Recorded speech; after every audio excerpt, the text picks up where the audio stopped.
রাউতহাট বিজনা নদীর তীরে কৃষ্ণচূড়া গাছ রোপণ, পর্যটন সম্ভাবনায় উজ্জ্বল ভবিষ্যতের আশা। ব্রাহ্মণবাড়িয়া কসবা বিনাউটি ইউনিয়নে ৪ জুলাই ২০২৫ বুধবার কসবা উপজেলার রাউতহাট বিজনা নদীর তীরে সৌজন্য বৃদ্ধির লক্ষ্যে নতুন সড়কের দুপাশে কৃষ্ণচূড়া গাছের চারা রোপণ কার্যক্রমের উদ্বোধন করেছেন উপজেলা নির্বাহী কর্মকর্তা সামিউল ইসলাম। এই রোপণ কর্মসূচিতে অংশগ্রহণ করেন কসবা উপজেলা সাংবাদিক ফোরামের সভাপতি মোহাম্মদ সবুজ খান জয়, সাধারণ সম্পাদক আশরাফুজ্জ্বল, বিনাউটি ইউনিয়ন বিএনপির সাধারণ সম্পাদক সুমন চৌধুরী, ব্রাহ্মণবাড়িয়া জেলা ছাত্রদলের সহ সাংগঠনিক সম্পাদক ফয়সাল খান জুয়েল, ছাত্রনেতা সাদ্দাম হোসেন, শ্রী জীবন ঋষি সহ এলাকার বিভিন্ন শ্রেণী পেশার মানুষ। এ সময় উপজেলা নির্বাহী কর্মকর্তা সামিউল ইসলাম বলেন, এই এলাকার প্রাকৃতিক সৌন্দর্য বাড়ানোর উদ্দেশ্যেই কৃষ্ণচূড়া গাছ রোপণ করা হচ্ছে। ভবিষ্যতে গাছগুলো বড় হলে বিজনা ব্রিজ পয়েন্টটি একটি আকর্ষণীয় পর্যটন এলাকা হিসেবে গড়ে উঠবে। আমাদের এ উদ্যোগ ভবিষ্যৎ প্রজন্মের কাছে স্মরণীয় হয়ে থাকবে। বিজনা নদীর তীর সংলগ্ন এলাকাটি একসময় কিশোরগঞ্জ নামে পরিচিত ছিল। কৃষ্ণচূড়া গাছ লাগানোর মাধ্যমে আমরা হারিয়ে যাওয়া সেই ঐতিহ্য ফিরিয়ে আনতে চাই। বর্ষা মৌসুমে এই স্থানটি দর্শনার্থীদের অন্যতম গন্তব্য হয়ে উঠবে। উপজেলা প্রশাসনের পাশাপাশি কসবা পৌরসভার উদ্যোগেও আরও ২০০টি গাছ রোপণের পরিকল্পনা রয়েছে। এছাড়াও সৌন্দর্য বৃদ্ধির লক্ষ্যে ফুলজ, ফলজ ও ঔষধি গাছের চারা রোপণের উদ্যোগও নেওয়া হয়েছে, যার দায়িত্বে থাকবেন উপজেলা কৃষি কর্মকর্তা মহোদয় স্যার। আমাদের এই রাস্তাটিতে অনেকগুলো কৃষ্ণচূড়া গাছ রোপণ করে গেছেন এবং তারই সাথে নিম গাছ, তেঁতুল গাছ সহ আরো অন্যান্য গাছ রোপণ করে গেছেন। আমরা এলাকাবাসীর পক্ষ থেকে আমাদের ইউনো মহোদয় স্যারকে আন্তরিকভাবে ধন্যবাদ জানাই। এই স্থানটির নাম, এই গ্রামের নাম হচ্ছে রাউতহাট বাজার।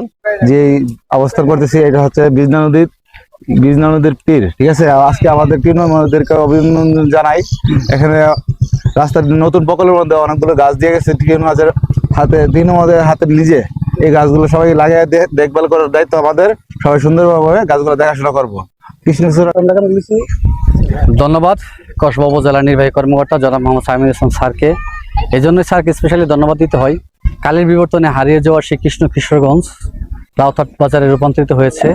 আজ তিনি আবার সেই হারিয়ে যাওয়া নামটিকে কৃষ্ণচূড়া গাছ রোপণ করে নিজ হাতে তিনি আবারও প্রমাণ করে দিয়েছেন যে কৃষ্ণচূড়া গাছের মাধ্যমে যে কিশোরগঞ্জ নামটা আবার নামকরণ করেছেন। দীর্ঘদিন আমরা অবহেলিত ছিলাম। এই রাস্তাটা অবহেলিত থাকার কারণে আজকে আমার বন্ধু দেখতে পেলাম আপনি রাউতহাট কিশোরগঞ্জের যে মোজা, এই মোজাতে নদীর তীরে রাস্তাটা আপনি দিয়েছেন করে সংখ্যালঘুদের সুবিধার্থে। এখন গাছ কয়টা লাগিয়েছেন এবং পরবর্তী আপনাদের ধন্যবাদ। আপনারা জানেন যে এই যে রাস্তার উপর আমরা দাঁড়িয়ে রয়েছি, এই রাস্তা দিয়ে কিন্তু আমাদের একেবারে সংখ্যালঘু যারা আছেন, ঋষিপাড়ার যে সকল লোকজন, যাদের কথা আসলে উচ্চ পর্যায় পর্যন্ত পৌঁছাতে অনেক দেরি হয় বলে অনেকে মনে করে, কিন্তু আমি এখানে দায়িত্ব নেওয়ার পরে আমি সরেজমিনে এটা ভিজিট করে গিয়েছি।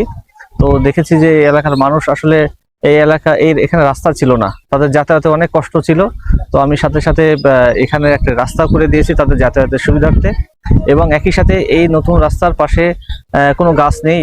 আপনারা নিশ্চয়ই জানেন যে আমাদের জুন, জুলাই এবং আগস্ট এই 3 মাস হচ্ছে বর্ষার যে সিজনটা, এই সময় বৃক্ষরোপণের সবচেয়ে উপযুক্ত একটি সময়। তো এই সময় যদি আমরা বৃক্ষরোপণ করি তাহলে আমাদের বৃক্ষগুলো টিকবে এবং যদি ভালোভাবে পরিচর্যা করা হয় তাহলে সেটা আমাদের পরিবেশের ভারসাম্যের জন্য অনেক কাজে দিবে। তো তারই ধারাবাহিকতায় আমরা আজকে এই সড়কটিতে বিভিন্ন জাতের চারা, তার মধ্যে আছে আমাদের যে কৃষ্ণচূড়া, সেটি আমরা রোপণ করলাম। রাস্তার ঠিক অপোজিট পাশেও আমরা কৃষ্ণচূড়া রোপণ করলাম। তো আমি এই চারাগুলো রোপণ করে গেলাম এবং এলাকাবাসী বা এই আশেপাশে যারা আছে প্রতিবেশী সবাইকে আমি অনুরোধ করব এই গাছগুলো আপনারা পরিচর্যা করবেন এবং গাছগুলো যাতে ভালোভাবে বেড়ে উঠতে পারে সেদিকে আপনারা দৃষ্টি দিবেন। আপনারা বেশি বেশি করে গাছ লাগান, পরিবেশের ভারসাম্য বজায় রাখুন। পরিবেশের ভারসাম্য বজায় থাকলে আমরা একটি সুন্দর পৃথিবীতে প্রাণ ভরে শ্বাস নিতে পারবো এবং সুন্দরভাবে বসবাস করতে পারবো। সবাই